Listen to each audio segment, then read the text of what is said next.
Greetings and salutations, nerds. This is Praying for Superpowers, a show about the deeper meanings, messages, and intricacies hidden within nerd culture. I'm Peter Jordahl. And I'm Trever Shirin, and today we're with Shayne Stuart talking about Black Captain America. That's right. Who I'm sure you haven't heard of. And there's a reason.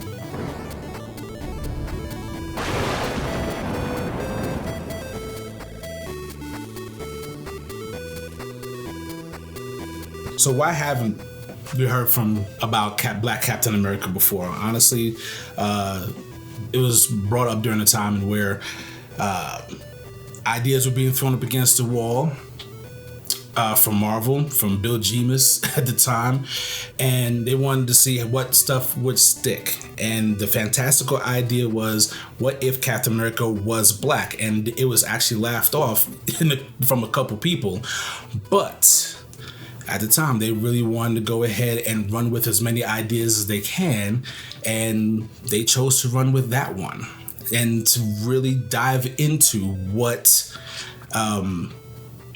would that look like, what that could be based off of, and that led to the Tuskegee syphilis study, 1932. So, yeah, 1932 to 1972. This happened over 40 years. Over 40 years. They're told so basically what the Tuskegee syphilis study was, it was in real life. In this real is life, not Marvel lore. This is real life. This is real life. That they experimented unethically on African Americans as far as syphilis and about the natural progression of it. They were told they were going to get free health care and such, but what it truly was a study to go ahead and see the natural progression, and there were a whole bunch of not great stuff. And I'm trying my best not to go ahead and curse because it gets under my skin even talking about it. But a lot of nasty things happened because of it. And the basis from that is what influenced a lot of the story concerning Isaiah Bradley, who is the Black Captain America. Who was a black soldier in the U.S. Army, and those were the individuals that the government in the Marvel lore targeted for a second super soldier serum experimentation. And let's just dive into it. The reason that they chose black men for the Tuskegee experiments and also black men for the super soldier serum was because they were expendable. Absolutely. Considered less than a person. Absolutely. It still was. Even after all this time concerning slavery, concerning World War II, all that, still considered less than, and honestly, to a certain degree, still today in a lot of areas and such, if we're going to still keep it real. Yeah, that's exactly what it was. Experiment on them. Go for it. Do it. And I don't remember the psychologist's name. She did the eye color experiment on her elementary school kids. Yes. But I forgot her name as well. But she's quoted as saying equality between races is better than it was when I was a kid, but it's worse than it was 20 years ago. Yeah. Yes. Which is so sad for me to hear from someone who is so much involved in that, and like hearing about Isaiah Bradley, which I'd never heard of before we planned this episode. So yeah, I'm there with everyone else. It just I'm struggling not to curse because the reason I've never heard of him is because nobody wants anybody to know about the Tuskegee experiments. Mm-hmm. Right? Absolutely. They just don't want that out there, and that's just, it should all come out. Everything should come out, and they should let people have closure and knowledge and being able to just know. Well, honestly, I think it speaks a lot to people not wanting to know the grimy parts of our history. Yeah. I think that one of the reasons I really like Isaiah Bradley, the Black Captain America, is because it is so founded on U.S. history with racism. I have this analysis on fantasy where I talk about the strangeness of fantasy that allows us to experience real things from an arm's length, where it isn't as painful to embrace the concepts. And so when we see a hero who has lost their family, if we've lost somebody close to us, it's easier for us to experience their grief than our own. And what Isaiah Bradley does is he gives us an example of how racism has been pervasive in U.S. history, and how we have Captain America, Steve Rogers, right? And everybody knows him. Everybody loves him. Absolutely. He's, been a staple in the Marvel lore forever. He made it into the MCU. He's the tier. Yeah. You compare everybody to him: strength, morality, indestructibility. You go after him as your tier. Yep.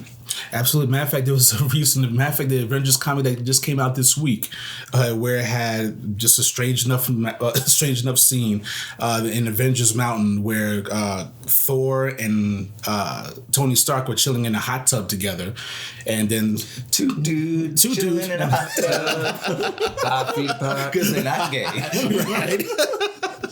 and Cap comes in wanting to go ahead and go about what's the next mission, what's coming up and everything. And then an argument breaks out between Thor and Iron Man, and Iron Man just Thor starts talking to Tony, and was like, man, I appreciate you. Out of all the Avengers, you are the one Avenger that I would count on. And Tony just stops and said, no, we know it's Cap. Yeah. We all measure up against Cap. And Thor was like, yeah, you're right. And Iron Man was like, me too. We all would want Cap. So say all that to say, Cap is the golden standard. He just go ahead and hit your point as far as the morality. He's the measure. He's the measuring stick. And if we take a step back, look at their origins. In a lot of ways, Isaiah Bradley was not necessarily a volunteer. Nope. And in a lot of ways, Captain America definitely was a volunteer. And the Marvel U.S. government. Can we go back real quick? Yeah. So looking at this from the movie perspective, Steve Rogers was, he agreed to do it because of the doctor coming to him. Doctor didn't really tell him what was happening. Yeah. But then the pretty woman is what convinced him to do it. What convinced Isaiah Bradley historically? Healthcare. Yep. How That's huge. That's right. Unfair a juxtaposition is that? Totally. That's ridiculous. That a pretty face or free health, like, what is convincing you to do something that's even at that level? That's just so sad to me. Totally. And then we have the experiment happens. Both are successful. I don't know how many individuals they experimented on with Steve Rogers round. Gosh, I don't have that number on top of my head. Yeah, I don't think it was. I have a feeling it may have just been him. But I think it was less than 10. And then with Isaiah Bradley, it's a whole lot. So we have all of these different contrasts, and then the Marvel U.S. government decides we're going to put Steve Rogers in front of the world. Yes. As an example of what the military ought to be, of what America ought to be. That golden standard. That's right. And then the black man with the same abilities. They hide him. Let's hide him away. And here's something that was really this is the entire time I was doing research, I was growing more and more tearful and just how intense and deep this went. And then I read that Isaiah Bradley comes to the end of his life and has a traumatic brain injury, which is reflective of Muhammad Ali. That's right. And I remember the first time I ever was introduced to Isaiah Bradley was I think it was around the time of Siege or something like that. Okay. And it was showing this black man with a loving wife and family, living in a house. All he's doing is really just watching the TV. Yep. And the Avengers come in and they talk to him or try to, but he can't communicate. Right. And they ask the wife, who is this guy and why is he important? And the depth of that's just such a devastating end that at the end of his life, he's done some really incredible things. Yes. And no one knows. And no one knows. No one knows. Well, actually, not necessarily no one knows. Well, we know. Yeah, we know, for one. But also, in the Marvel universe, the black community knows. His legend actually spreads, and he's revered in the black community in the Marvel universe. Everybody there know what he showed up at Black Panther and Storm's wedding, and all the black characters knew. They absolutely knew. They revered him. They respected him. But there was Wolverine was there. Wolverine was there. Wolverine didn't know who he was. It was like, wait, who's this cat? And why is everybody? Man, that's also true. That's true. That's a good point. Well, but there was other folks that everybody else did not know. And the thought was, all of these individuals that I respect have such reverence for this person. Who is this? Right. And if we look at history, there are so many, like I know frequently there are times when there will be somebody talking about systemic racism and they mention the names of black individuals who have made great strides for humanity. Right. And as you go through the list, you raise your hand if you know anyone. And as soon as you don't recognize a name, you put it down. And by the end, there are only members of the black community who have their hands raised. Yeah. And even those, there are times when there are individuals who have made great strides, but the black community doesn't even know about that. That's true. You know, I just some examples. I didn't even know Frederick Douglass ran for vice president of the United States until this year. I should have learned that in third grade when I memorized the presidents and when we talked about the importance of Congress and the House of Representatives and the presidency. Not to get too far off topic, but you have to consider what textbooks we are given. Oh yeah. What information is given to us throughout school. And now for us in the black community, we've had to literally do our own education in finding out a lot of the stuff that schools do not give. And not to go ahead and say it's completely the agenda. There's a whole lot of history that can never be accounted for as far as textbooks in several school. thousand years, I'm sure. Exactly. Yeah. You know, how you going to boil that down? But the reality is it is also suspicious what things are left out. And for us in the black community, we've had to actually hunt down a lot of our own history. So, Shayne, can you share with us, because you have the greater awareness of who Isaiah Bradley is. Okay. Can you tell us just a few of the, like real quick, the things that he's done that have been really cool? Gosh. Honestly, one of the things that affected me is not necessarily his heroic things that he did in the comic. Is more the fact of having an awesome and successful marriage. That support there, the way that that's depicted in America today, greatly needs adjusting. Where you have few examples of great black marriages in this world. We were talking before we began the cast, as far as you're saying Family Matters, Cosby Show. It's not enough representation of what successful African American marriages look like. And the story with Isaiah Bradley and Faith, his wife, actually shows that yes, there are successful black marriages that are out there. For me personally, that was actually one of the greater heroic things out of that book.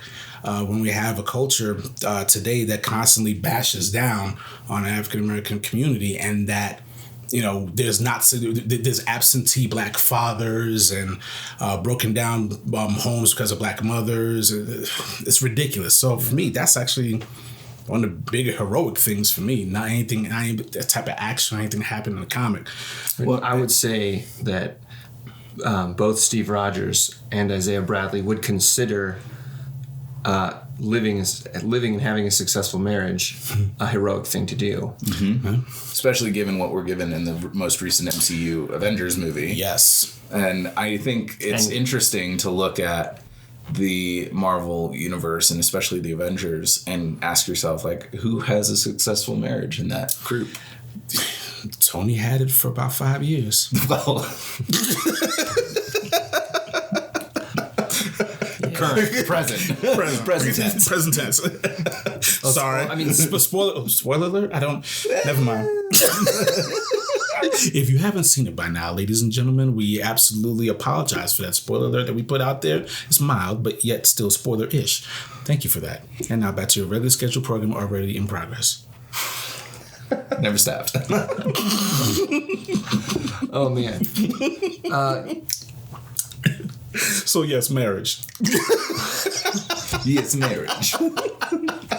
I was just trying to think of the Avengers, who of the Avengers are married, and We talking movie or we talking comic? Comic. Thor's married for a short time, right? Short time. But I don't think any of them are lifelong married. I want to have you back on later so we can talk about Thor. Oh, absolutely. When Jane was Thor. Yeah. They weren't like Lady Thor. They didn't change anything. They were just like Thor. Thor. I actually enjoyed the hell out of that. Yeah. It controversial. Well, so was Isaiah Bradley, because everybody's like, why are you replacing Captain America? And they're like, we're not. Not replacing them. It's telling a different story. And they even played with the idea of Isaiah Bradley being an Elseworld type of story. Right. And they made his story darker when they redid it with Luke Cage. Yeah. Because Luke Cage needed money, and so he went and on all these different drug trials, and all these people were trying to recreate the super soldier serum, and he got a mixed cocktail of like 15 different ones just trying to pay his rent, and then he was suddenly indestructible. Yep. And he's this like dark, gritty character who has a weird sense of morality, and his wife has passed away, and it's just like this crazy story arc, but they had to make it dark and gritty when they redid it, and I just... Well, and at the wedding of Black Panther and Storm, when Wolverine says, who is this guy? Luke Cage turns to Wolverine and says, he's the first me. Yep. Oh, wow. Absolutely says that. I mean, just that reverence right there. He's the first me. I mean, I would have loved to have actually heard how that conversation continued to go ahead and expound on that. And I thank the writers that they didn't, because I think it gives us the place to discuss it more. Because if they had continued for 3 sentences and then Wolverine said something offensive, because he does, that's and true. it had ended. That's a good point. That's a good point. Then we'd have a space to stop, but it gave us an opening, and that conversation I could imagine continuing through most of the wedding, just like whispering. Well, and so I'm going to plug a conversation that Shayne had for a video at Mayfield Counseling Centers. We'll put a link in the description. And in that conversation, you're talking to your friend Dawn. Yes. And she says at one point, I know upon whose shoulders I stand. Yes. And I think that's really what Luke Cage is talking to. That's exactly I know upon whose shoulders I stand.